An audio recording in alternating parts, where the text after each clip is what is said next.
Okay, let's go. There's a gentleman at the back there, and there's hands going up everywhere. I'm going to try to take you in the order that I've seen you. I hope I get it right. Hello, can you hear me? Yeah? Yes, please, could you identify yourself? My name is James Foley. I'm a nurse, I'm a psychiatric nurse. Most of us here would be used to the area of abortion and all that. That's just historical in Ireland. And if I'm in a discussion, I know how to handle myself. I know what points to make. I bring it back to the humanity of the unborn. So I kind of know the approach to take. When it comes to this issue, because I'm not used to it, and this is all new to me, is there a kind of a handle? Is there a hashtag, so to speak, or whatever is the phrase? Is there a workable, quick, effective way that you can just bring the argument to the real argument instead of the superfluous arguments of how to deal with human suffering or whatever? Okay, so first of all, as a group that just deals with euthanasia and assisted suicide, because we only focus on euthanasia and assisted suicide, it keeps us sort of focused. So that helps. That's why a good reason to have Hope Ireland operating, because it will allow you to hear a consistent message on a focused basis.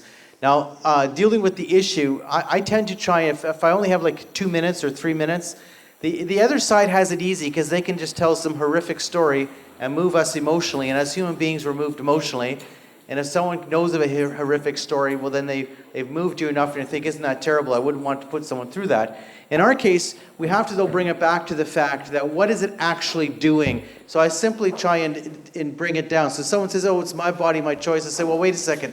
We're not actually talking about suicide. Not like I'm not promoting suicide. I'm saying we're not talking about suicide. We're talking about others being directly involved in causing your death. So when we're talking about euthanasia, you're actually, in law, giving the physician the right. Doesn't have to be a physician either. It could be anybody else. But usually the law says a physician. You're giving them the right in law to cause your death. So then the question is, if this is all about my autonomy, and this is all about my choice, really, who actually then is making the decision? If this is all about that, what's the truth? The truth is you're giving the doctor the right to make these decisions about your life and death. And that's the ultimate reality. That's the experience of it. That's the reality. It's not the theory. It's the truth. Therefore, is your life actually safe? And when people come back to me, I always say, well, wait a second. Can you ethically trust physicians in all decisions? Well, no, I can't. Oh, so now you're gonna give your life over to them for this decision. And you might be going through depression. There's too many variables. Now, the difficulty is to actually get into these other issues, then you're actually getting to long discussions, and that takes time. But if you try and keep it clear, what's this actually about? It's actually about giving the physician the right in law to cause your death. Do you want to give your physician that right? I don't think so. Thanks, Alex. Just before, I want to ask the other panel speakers if they want to respond to that, but I was asked the question earlier on, and forgive me that it's been an extremely strenuous couple of weeks getting here, because this is a date for this conference which is at least 6 months in advance of one that we originally planned. Will there be a resource available of all the speakers' notes and so on? What I will try to do is make sure that that resource is put up on the website, and it's already... You're pointing? Yes, we will also have video, we'll have clips, we'll have plenty of resource on the website. But I think it would be really useful in that context, because we've heard this before, I think it was James. And what we need to do is we need to give you, on our websites, Alex's website, Paul's, mine, CNK's, anybody's, you will find a load of information there. What we need to do is to break some of that down into a crib sheet for you so that you've got the key messages to use, and then you can build up. But over time is the only way to do this. If you want to talk about this in any setting at all, you have to build up that knowledge so that when you're asked a question, you can then come back in again. But we'll do the best we can. We're just starting. Does anybody think? You spoke about hashtag, and I think it's what we have tried to do in Great Britain, like in France, to say care, not killing, or reliving, not killing, because the question is not autonomy for people, but it's suffering, pains, and they must understand that they can be relieved of their pain. It's not a reason to have euthanasia or assisted suicide. And I was very struck. Coming from the airport yesterday, I talked with a taxi driver, and he said, "What is your work?" And I explained the meeting today, and he said, "Are you for or against euthanasia?" And I say, "Well, I'm rather against." But and he said, "Well, my father, he has a great pain and morphinics, and he died after that, and it's kind of euthanasia." And I say, "No, it's not euthanasia. It's just relieving pains." And we must explain that it's not euthanasia. And it's very important. Yeah, I would make two remarks. One is that difficult cases make bad laws if you prioritize them. So we need to remember that good legislation always strives to have the common good in the broadest sense at its heart. While the case for euthanasia is always argued with difficult cases. The second point would be that one needs to keep the vocabulary clear. You're not talking about assisted dying or something like that, but about killing, ending people's lives. It's an active deed, which is, and we shouldn't mess around with our words and remind people to stay clear on those. And the third thing is that there's a problem which we bring to life, namely the burden of care. You see, when it's not legal to opt out or to kill somebody, then the human thing to do is to care. It's just what human beings do. But if somebody has the option to opt out, and they don't do so, they then are burdening their next of kin. So you actually invoke a whole category, and that's unfair. So I'd say it's dangerous, it's not safe, and it's unfair. Thank you. I think that's very key for us, is the notion of justice. Now, there was someone just in front of James, this lady here, I think, so just in the third row there, Paul. We'll do our level best to get around it. It's up to you. If you want to stay here and not eat a sandwich, that's all right by me. Mine's quite a short question, so it's an informational thing. So I think it was Alex and maybe Henk as well mentioned where reported statistics were differing from the actual number of, and I'm just wondering a little bit, I'm sure it'll be in the documents, but a little bit more about how that information came out about the unreported euthanasia deaths. This is something. This disparity is something which started to become evident with the Dutch statistics, and that's because the government has the reported numbers, and they do anonymized studies. Every 5 years, they send questionnaires to thousands of physicians asking them, "What did you do?" And they can do fully anonymous. They can report how they've actually behaved without anybody ever knowing who's filling in the form. And this provides very accurate data on what's actually happening on the ground, and there's a huge disparity between the two. I think it's very important that Alex tells you about the research that he found. Right. So in my book, actually, that's what I really focus on, because you really can't find the abuse of euthanasia in the actual reported documents, because, well, there's several reasons for it, but one of the biggest reasons is that they don't report abuse. Doctors don't self-report abuse because it's a self-reporting system. It's when they didn't report that you find the abuse. And so in the Belgium studies, it was done the same way as the Netherlands, where they sent, in this case, it was a 4-page questionnaire to the doctors who were the primary physician for someone who died, and then they get this anonymous report back, but it tells you exactly what happened. And those studies didn't deal, like, I don't know if the Netherlands studies are the same, but the Belgium studies didn't deal just with euthanasia-assisted suicide. They asked the questions on how that person died. So they have lots of data there, but that data includes euthanasia-assisted suicide, deaths without request, it includes all the data, and then you can go from there with it. And that's what's important. And that's where it shows. It shows clearly. The data doesn't lie, and it's done anonymously, so the doctors were happy to report. Even though they didn't send in a report to the government that they killed someone, they mark off, yes, this was euthanasia. They never sent in a report originally, and you can't connect the two because it's an anonymous study anyway. Right? You just look at the data. Okay, there's the third person I saw is just down behind you, and then I've got 1, 2, 3, 4, 5. Okay, I'm going to finish on the right-hand side for a minute, and then I'm going to come back down this side, if that's all right. Hi, my name is Claire Regan. I've just been listening to the speakers from Canada, Holland and France, and something I feel that play a big part of the debate here in Ireland is the mainstream media and their ability to influence public opinion and attitudes. And I'd just like to ask just speakers from the different countries, did the media play a part in the development of the culture of euthanasia in their countries?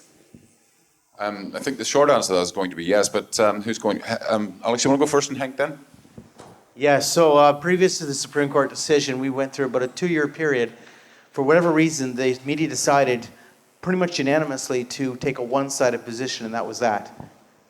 So previous to that, so I've been doing this since 1999. I've been working on this full-time since 1999.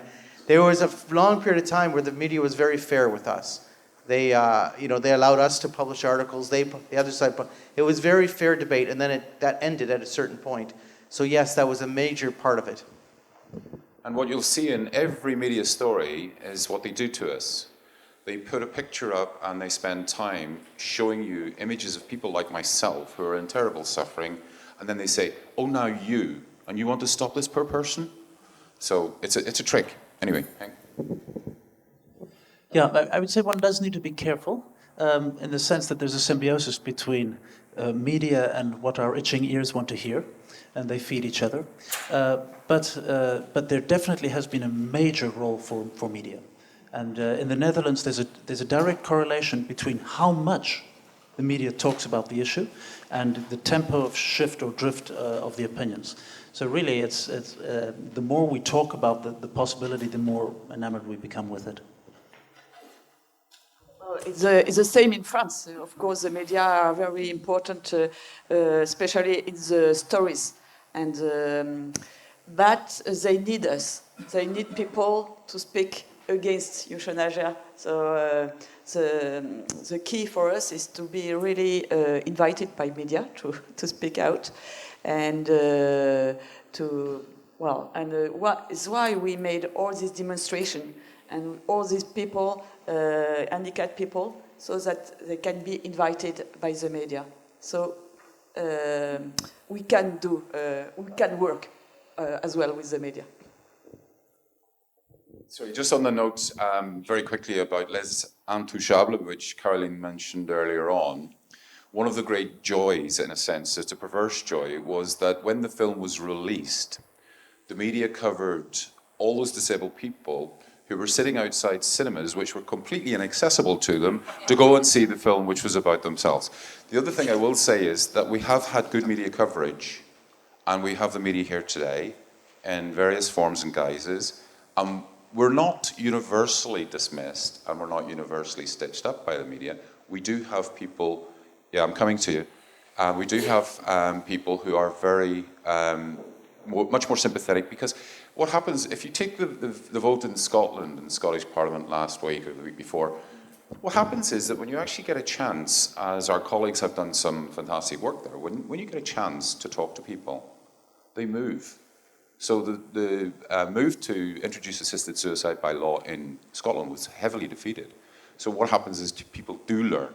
But anyway, that's another issue. So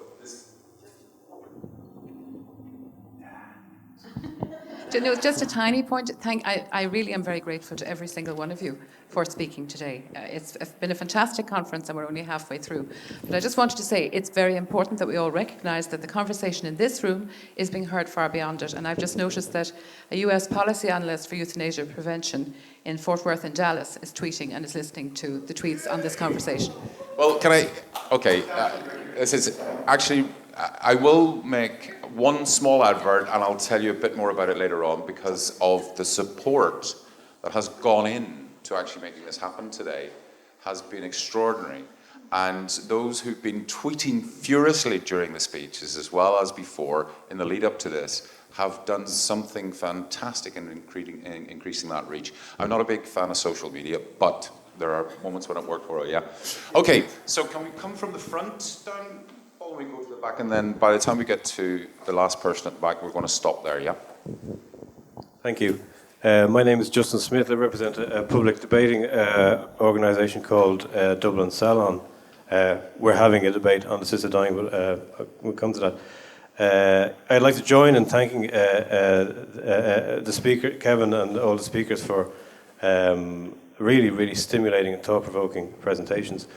I'm haunted by something that Henk says about the psyche of our culture and what we're at risk of losing. And I want to tie that in with something that Des was saying about recovering ethics and not being afraid to talk about these issues from an ethical point of view and from a moral standpoint. But I wonder, broadly speaking, my question is about why we're having this discussion now, why it has come to this point. What does it say to us about ourselves and about our society? You mentioned Molière and his endless sending up of hubris. But I wonder, in a sense, is that hubris, after all, and the desire to change the environment that you live in is a very humane thing to want to do. And part of the value that we're losing about what we understand our human lives to be and our capacity to change our surroundings and to form bonds with other people is in part what informs the appetite for assisted dying and euthanasia, I think. And I wonder if I could get the panel's thoughts on that. What is it about the value of life? What is it about the value of life that are we losing something we understand about the value of life and the value of humanity to change their future? Yeah, I mean, and just perhaps segueing back to one of the first questions. First of all, there isn't an easy little pack of answers back here. This is a subtle debate in which, to a certain extent, I think those who are concerned are coming back in a little later to the table around this debate. I think the key element is failing to recognise that our existential vulnerability is part of the package of who we are. And who I particularly like in this regard and who I direct people towards would be Martha Nussbaum and the fragility of goodness, where any positive action in our human interactions, such as caring, automatically invokes a vulnerability. So, and I think much of the trope of modern day life is that you can have it all, is that you can be autonomous, you can choose everything. It fails to recognize our vulnerability. And perhaps our vulnerability, and again, I don't seem to wish to seem too critical about an atherosclerotic and perhaps rigid and doctrinaire church as was that vulnerability was often painted in somewhat darker terms around your, original sin, etc., etc. Whereas in fact, I think that needs to be revisited and refreshed. These concepts, this concept of our inherent existential vulnerability, no matter whether you're a captain of industry or whether you're in the last stages of disease, is something we share, that's something that makes us more human. And that's a difficult concept to get across in a pluralist society, but one we should really strive to do. Yes, you ask a very broad question, which makes it a bit tricky to answer it with one-liners. But there's been a kind of erosion of some of the sources of the ethic that has become universal in our culture. You might say that we're a generation that picks the fruits without the roots, where the outcome then is inevitable. The second thing I would say to that is that we focus on the material.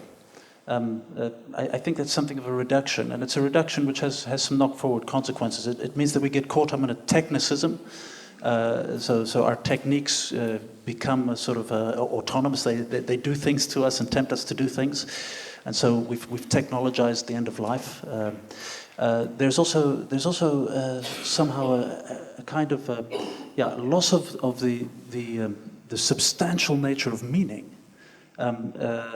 So the discovery that there actually is meaning possible in the midst of suffering is a surprise for us. We're a society that emphasizes our being consumers and our capacity to produce. Those are economic reductions of humanity, and leave little space for other layers of meaning, the relational ones. So, I mean, we could say an awful lot, but these are the areas which all are coming together in a kind of poisonous cocktail. Thank you. Yes, can we?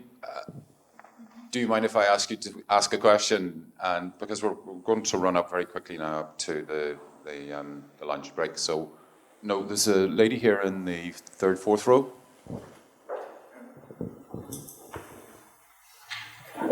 me permission to put this one. Life is a gift from God.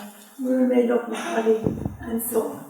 So, suffering is a gift from God also. My daughter died 11 years ago at the age of 11 as a result of brain tumour.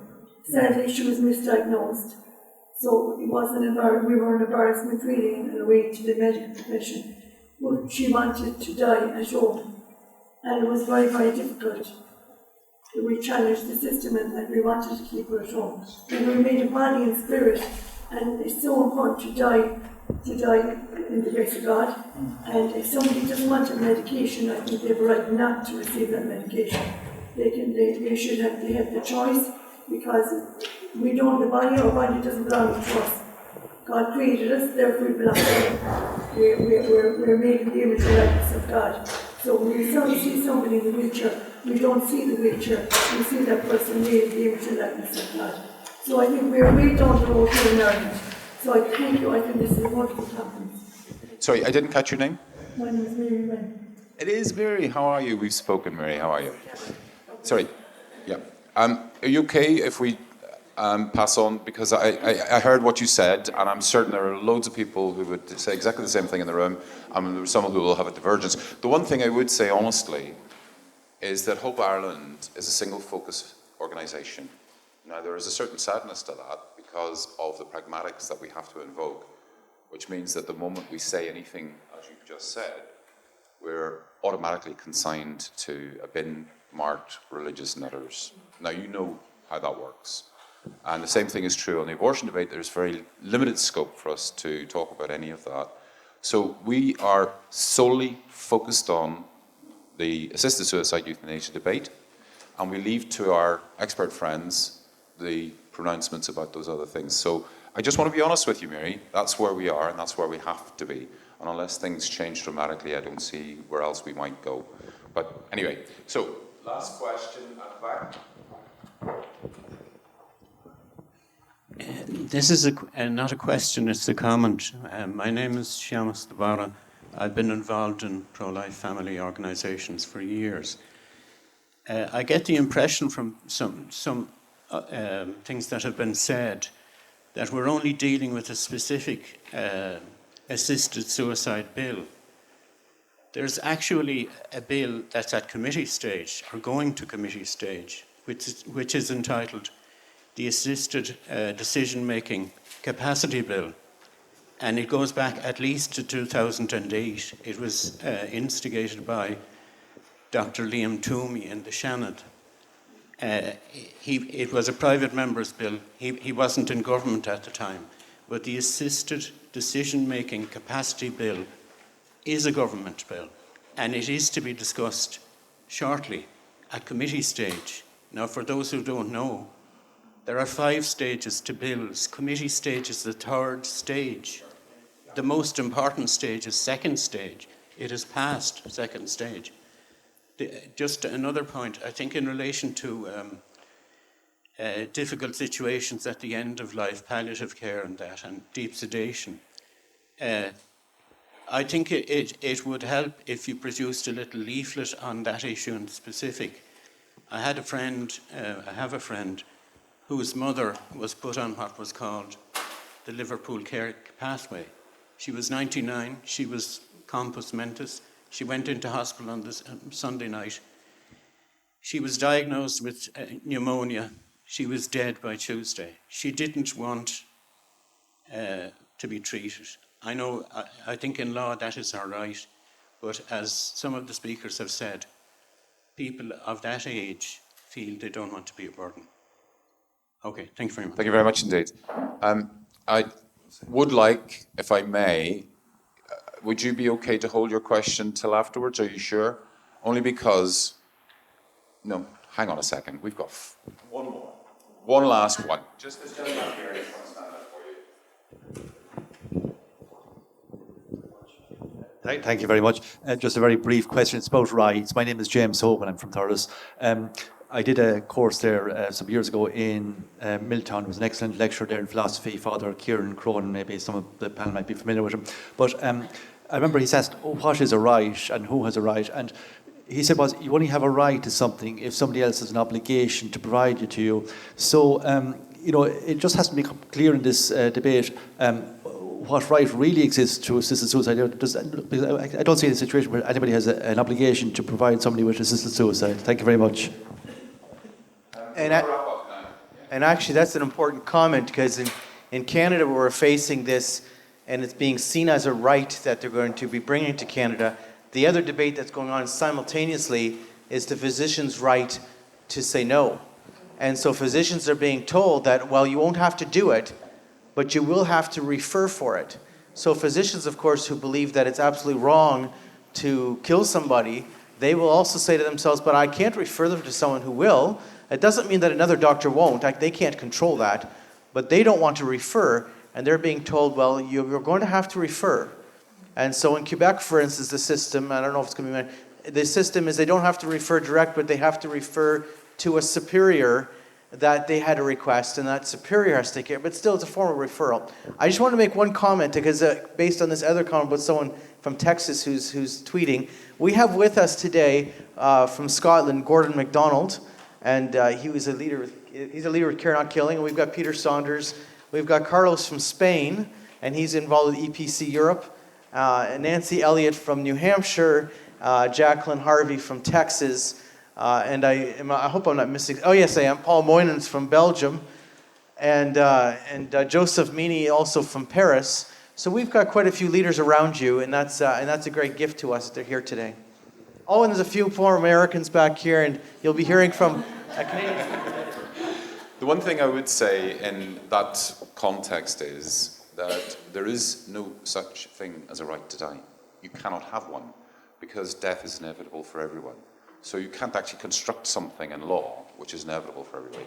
But that's part and parcel of this business of appropriating the discourse, shifting the language, softening it away from euthanasia because the public don't want euthanasia if you ask them, shifting it away from suicide because they don't want suicide to endorse suicide, and talking about assisted dying as though that was different. But just to be clear, the principal supporter, proponent, and the Lord who has brought the bill forward in the House of Lords in Westminster several times now, set up a so-called commission, which was populated by his mates, basically, who all said that they wanted a change in law before they went into the commission. Took them all around the world, produced this wonderful commission report, and on the first page of the preface to that report says himself that assisted dying is a compendium term for assisted suicide and voluntary euthanasia. I'll drop the voluntary because I don't think I think it's misleading. But what we have to do, I think, and it is difficult, we have to re-grab the discourse. We have to change the language back to talking in ways which actually make clear sense, not fall into the traps that they set for us. Anybody? Okay, look, I'm going to call it at 1 o'clock. We are not terminal, but I'm hoping that you will come back again. So if you grab a sandwich and a cup of coffee or tea, whichever is your preference, there's water outside as well. Can we invite you to aim for, and I mean to really try to aim for 1:45, and I'll tell you why. Because we have a Skype connection. Our colleague in Belgium is going to tell you his story by Skype. What that means is we actually have to get the connection up at exactly the right moment so that it works. Could you therefore please come back at 1:45 and Paul will introduce that section of the afternoon. Thank you very much indeed.